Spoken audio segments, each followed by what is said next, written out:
This show is part of OnePlace, a daily network of focused briefings across the stories people follow most. Welcome to our daily sports roundup. We are diving into a historic day for distance running and a packed slate of playoff action across the basketball courts and hockey rinks of North America.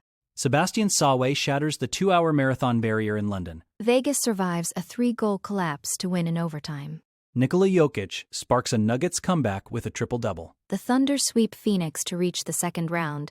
Orlando pushes the top-seeded Pistons to the brink. Victor Wembanyama returns to lead the Spurs' defensive stand. Sidney Crosby leads the Penguins to another elimination survival. Shea Theodore clinches a wild overtime victory for Vegas. First, a historic marathon run. The world of athletics has been forever changed after Kenya's Sebastian Sawe did the unthinkable at the London Marathon. He became the first man to run an official record-eligible marathon in under 2 hours, clocking in at a staggering 1 hour 59 minutes and 30 seconds. This isn't just a personal victory. It is a seismic shift for the sport. While Eliud Kipchoge famously broke the 2-hour mark in a controlled environment back in 2019, Sawe achieved this in open competition. The Rift Valley native has had a quiet but meteoric rise, winning in Valencia and Berlin before this historic feat in London. What makes it even more impressive is that Saw was battling injuries throughout the autumn and only resumed full training in January. He didn't just defend his title, he redrew the map of human potential. The dominance of East African runners was on full display as the entire podium surpassed the previous world record. Ethiopia's Yomif Kejelcha finished second in his debut marathon with a time of 1 hour 59 minutes and 41 seconds. And Uganda's Jacob Kiplimo took third. This collective performance suggests that the sub-2-hour marathon is no longer a mythical barrier, but the new standard for the elite. Kenyan President William Ruto praised Sawe for placing Kenya at the pinnacle of global athletics once again. Sawe's journey from being inspired by his uncle, an Olympian, to being told by a teacher that running was his fortune has culminated in a moment that will be studied for years. He proved that the limits we once thought were absolute are actually just milestones waiting to be passed by the next generation of legends. Now to the NHL playoffs. The Vegas Golden Knights provided a masterclass in resilience during Game 4 against the Utah Mammoth. After a disappointing Game 3, head coach John Tortorella made it clear his team was ready to play, and they proved it by scoring just 72 seconds into the first period. Pavel Dorofeyev opened the scoring, and Brett Howden added a shorthanded goal to give Vegas a commanding lead. By the early second period, a goal from Cole Smith made it 3-0, and it looked like the Golden Knights would cruise to a victory. However, momentum in hockey is notoriously fickle. Utah stormed back with 2 quick goals in the second period, and by the third, they had completely erased the deficit and even took a 4-3 lead. It was a stunning collapse that could have broken a lesser team. Despite the heartbreak of losing a 3-goal lead, the Golden Knights found a way to claw back. Brett Howden scored his second of the night late in the third period to force overtime. The drama didn't end there, as Vegas thought they had won it early in the extra frame, only to have the goal overturned due to an offsides call against Jack Eichel. Many teams would have let that frustration boil over, but Vegas stayed focused. They dominated the early shot clock and eventually found the winner to tie the series at 2 games apiece. This win was crucial because it shifts the momentum back to Vegas for Game 5. Tortorella's simple message of being ready to play was tested to the absolute limit, but his veteran squad showed they have the mental toughness required for a deep run.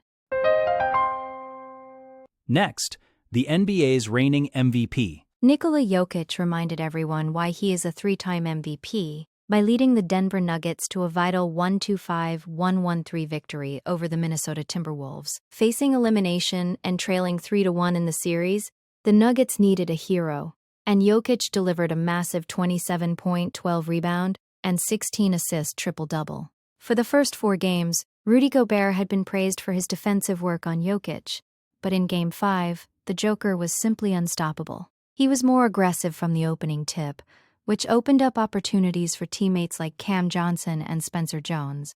Denver led for almost the entire game, showing the championship DNA that helped them win the title last year. They managed to cut the series deficit to 3-2, forcing a high-stakes Game 6 back in Minnesota, where the pressure will be immense. The Timberwolves were hampered by the absence of stars Anthony Edwards and Dante DiVincenzo, which clearly impacted their defensive rotations and offensive flow. While Julius Randle had a strong 27-point performance, and the Minnesota bench contributed 48 points, the team was plagued by 25 turnovers.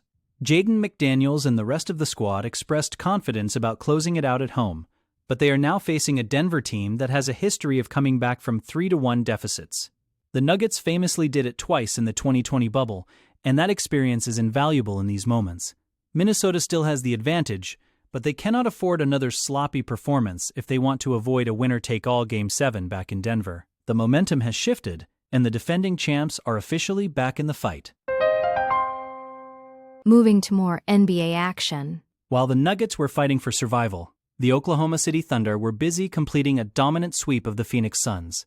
Shai Gilgeous-Alexander led the way with 31 points in a 1-3-1, 1-2-2 victory, proving that the young Thunder are ready for the big stage.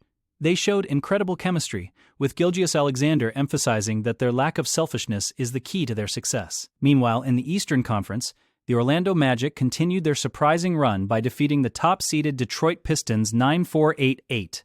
Cade Cunningham put up 25 points for Detroit, but it wasn't enough to stop an Orlando team that is now just one win away from their first second-round appearance since 2010. The Magic have been the underdog story of the playoffs, and they now hold a commanding 3-1 lead over the best team in the East. The night also saw a major individual honor as Cooper Flagg was named the NBA Rookie of the Year. The 19-year-old narrowly beat out his former college roommate Con Nopel for the award, becoming the second youngest player to ever win it, trailing only LeBron James. Flagg spoke about the immense pressure he felt coming into the season and how he had to adjust on the fly to the speed of the professional game. His success is a bright spot for the league's future, showing that the next generation of stars is already making an impact. As the playoffs continue, the focus remains on the veterans like Jokic and Gilgeous-Alexander, but Flagg's recognition serves as a reminder of the talent waiting in the wings. The landscape of the NBA is shifting, both in the standings and in the individual accolades.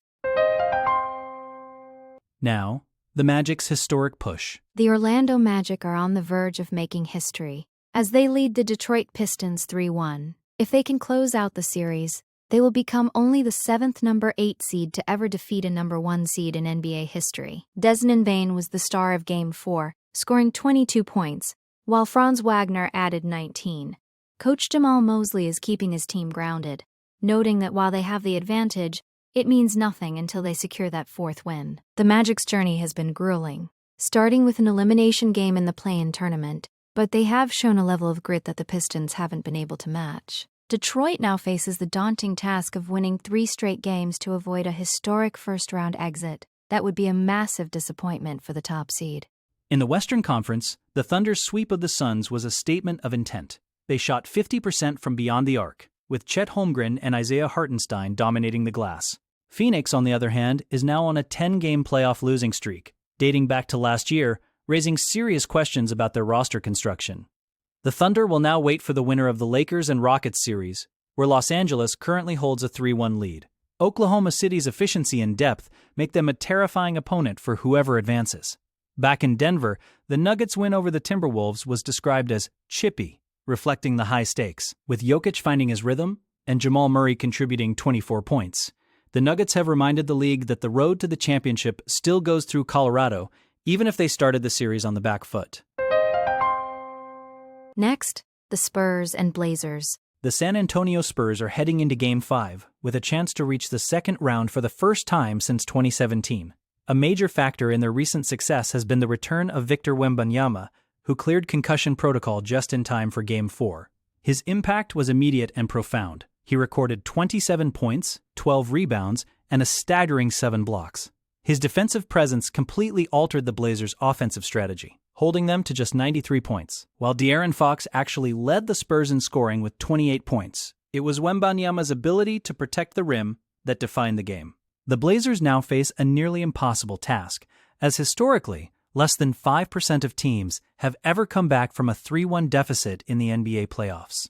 San Antonio looks poised to move on. For the Portland Trail Blazers, the key to survival rests on the shoulders of Scoot Henderson. He was the X factor in their lone victory of the series, with a 31-point performance, but he struggled significantly in Game 4, going 0 for 7 from the floor. If Portland wants to force a Game 6, They need Henderson to find his shooting touch and complement the scoring of Denny Avdija and Junior Holiday. The game will be broadcast on ABC and ESPN, with the tip-off set for 9:30 p.m. Eastern at the Frostbank Center. The atmosphere in San Antonio is expected to be electric as fans anticipate a series-clinching win. The Spurs have the momentum and the health of their superstar, making them heavy favorites to close this out and continue their quest for another deep playoff run in the Wembanyama era. Now, back to the ice. The Pittsburgh Penguins are proving to be the team that simply won't die. For the second time in 48 hours, they faced elimination and came out on top, defeating the Philadelphia Flyers 3-2 in Game 5. The story of the night was Sidney Crosby's toughness. After taking a hard shot to his left knee that sent him to the training room, he returned to the ice and provided 2 crucial assists. His leadership was evident as he set up Chris Letang for the game-winning goal late in the second period. The puck took a strange bounce off the boards and hit Flyers goalie Dan Vladar before crossing the line, a bit of luck that the Penguins desperately needed. Now, the series heads back to Philadelphia for Game 6, and the pressure has shifted entirely to the Flyers to avoid a historic collapse.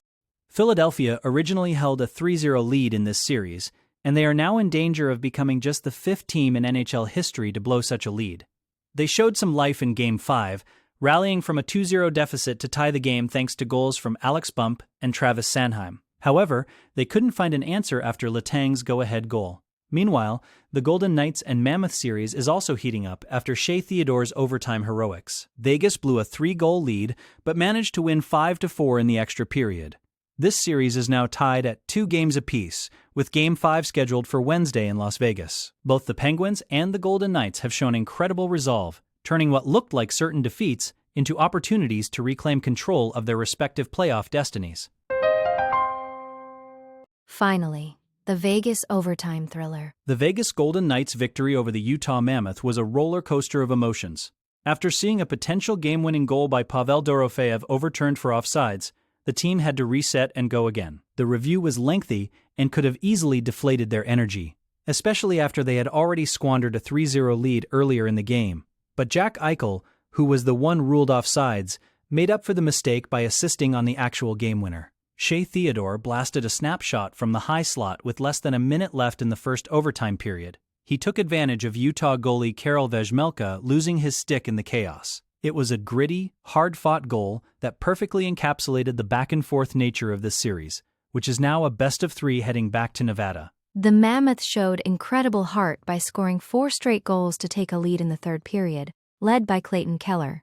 However, their inability to close out the game after taking that lead will be a tough pill to swallow. Goalie Karel Vejmelka made 31 saves and kept them in it, but the loss of his stick at the most critical moment was a stroke of bad luck that cost them the game. The series now moves to Las Vegas for Game 5 on Wednesday, where the Golden Knights will have the home ice advantage. Both teams have shown they can score in bunches and recover from significant deficits, making this one of the most unpredictable matchups of the first round. Vegas has the momentum now, but as we saw in Game 4, that can change in a heartbeat. That wraps up our sports briefing. Follow us for the next daily update on the stories that matter most. Have a great day.